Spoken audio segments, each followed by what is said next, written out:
ভিতর থেকে কোনো আওয়াজ টাওয়াজ দিছে? একটু আগে তো কান্নাকাটির আওয়াজ শুনছিলাম, এখন তো কোনো শব্দ শুনতাছি না, মনে হয় ঘুমায়। এখন কি করবি? রাজি হওয়ার কোনো লক্ষণ আছে?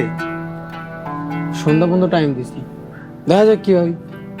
সন্ধ্যার মধ্যে যদি রাজি না হয় তাহলে কিন্তু আমরা উল্টা টেনশনে পড়ে যাবো। আরে বেটা কিসের টেনশন? মানে কইতে চাইতেছি, সন্ধ্যার মধ্যে যদি রাজি না হয় তাহলে কি করবি? এটা তো ভেবে দেই নাই। এই তোর একটু বুদ্ধি দে না। বুদ্ধি একটাই, যেহেতু কোনো সাক্ষী প্রমাণ নাই, তাহলে ওরা কাইটা নদীতে ভাসায় দিতে হইব। এই নুসরাত আমার জান, আমার কলিজা। নুসরাতে ছাড়া এই দুনিয়া আমার কাছে অর্থ নেই। খবরদার নুসরাতে মারার কথা একটাবার মুখে নিয়ে আবি না, শেষ করে ফেলাম একদম। আরে ছাইরে দিলে বিপদ। নুসরাত যে যেদি মাইয়া সবগুলোর নামে মামলা করে দিব। হয় নুসরাতকে বিয়ে করবি, আর নাইলে ওর জীবন নিবি, তাছাড়া কোনো বিকল্প নাই। আরে মামলা করলে 2-3 বছর জেল হইব। নুসরাতের খুন কইরা ধরা খাইলে ফাঁসি হইব, লাইফটা পুরো শেষ। আরে আরে খুন করলে একটা কাকুক খুঁড়ে টের পাইব না। গলা টিপে মারুম, মনে করো পানিতে পড়ে মরছে। কথা কইস না, চুপ থাক। আবার একটু ভাবতে দে, দেখি কেমনে কি করতে পারি।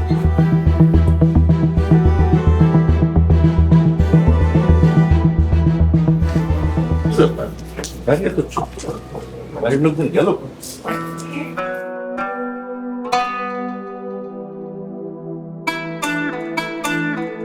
বাড়ি এত নীরব কে আব্বাসের মা? আব্বাস কোথায়? আপনি জানেন না, সাইডটা তাবিজ পাইছে কবিরাজে। আরে ধুরো, ওসব ভণ্ড কবিরাদের কথা বাদ দাও, সব ফাজিলের দল। আচ্ছা ওই আব্বাস ওর মাথাকে একটু ঠান্ডা হয়েছে? ঠান্ডা হইছে। হুজুর তাবিজ বের করার পরে ঠান্ডা হইছে। ঠান্ডা হইলেই ভালো। তা ওরে একটু ডাক দাও, ওর সাথে কথা বলে দেখি মাথা কেমন ঠান্ডা হইলো। সে তো বাড়িতে নাই। বাড়িতে নাই মানে? তার মানে তুমি আর বান্ধন খুলে দিছ? হক কি করমু? আমি তো মা, অনেক অনুনয় বিনিময় করলো, তারপরে না খুললে আর পারলাম না। ও, আপনার সামনে আপনার আদরের সন্তান মায়া কান্না করলো, আর আপনি মোমের মতো আপনার মনটা গলে গেল না? যত সব।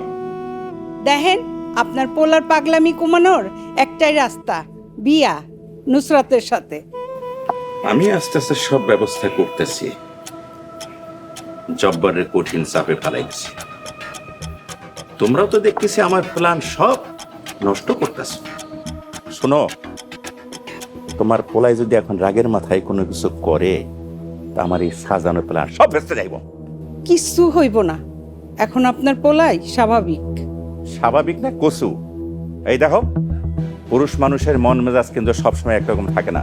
বাড়িতে এসে আমার সবসময় তোমাকে রাগারাগি করা লাগে। চিল্লে চিল্লে সারা কোনো একটা কাম যদি তোমরা ঠিক মতো করতে পারতাম। শোনো, তোমার আমি একটা কথা একদম সাফ সাফ বলে দিই, কথাটা কান খুলে শুনে রাখো। তোমার পোলা যদি এখন রাগের মাথায় কোনো কিছু করে বা কোনো অঘটন ঘটায়, তাই কিন্তু তোমাদের তো হইব। যত সব।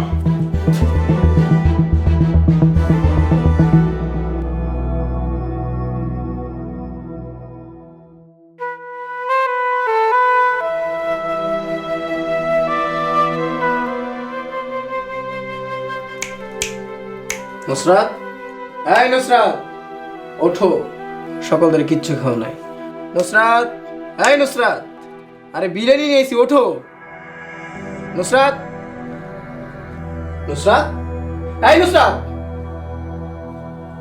নুসরাত, নুসরাত। জহির, সজীব, নুসরাতের কোনো সারা শব্দ নাই, একদম চুপ হয়ে আছে। কি কস? সারা শব্দ নাই মানে? এতক্ষণ ধরে ডাকলাম, কোনো সারা শব্দ নাই, একদম নীরব হয়ে গেছে। এই নীরবে আছে মানে কি? মুড়ে টুরে গেল নাকি? তা জানি না, তোর একটু আয় না আমার সাথে ভিতরে। আরে আব্বাস, তুই কোনো টেনশন করিস না, তুই ভিতরে যা, এত ঘাবড়ানোর কিছু নাই। যা তুই ভিতরে যা, আমরা আইতাছি। তুই ভালো করে ডাক দে, টেনশনের কিছু নাই, যা। নুসরাত, নুসরাত, নুসরাত, নুসরাত।